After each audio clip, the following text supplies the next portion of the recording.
So our third question is, an army contingent of 616 members is to march behind an army of 32 members in a parade.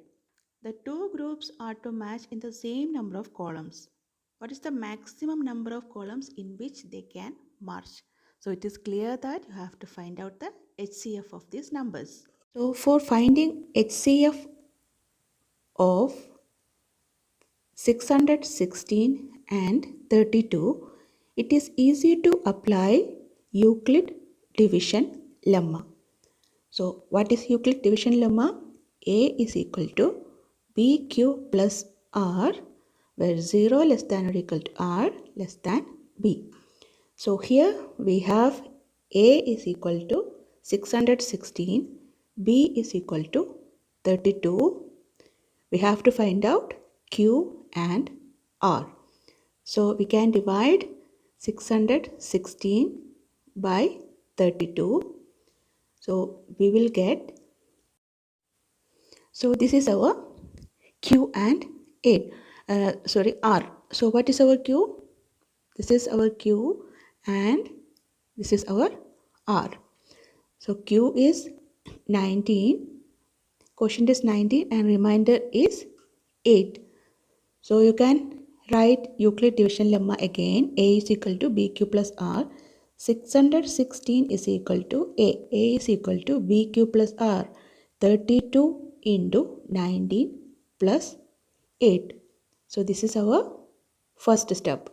So up to what step you have to continue this up to the remainder become 0. So we have to continue this step.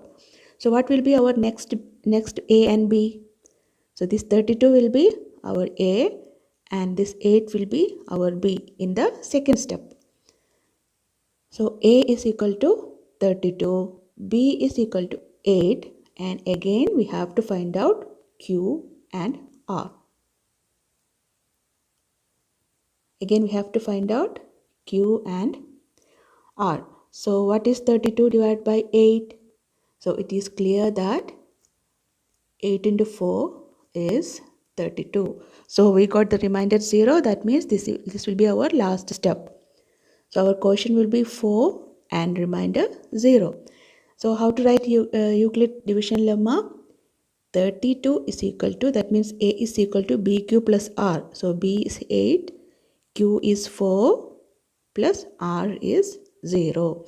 So since R is 0, this will be our last step and our HCF will be, what is HCF? 8, because HCF will be the B of the last step. What is our B here? 8. So HCF of 616 and 32 is equal to 8. So what will be our answer?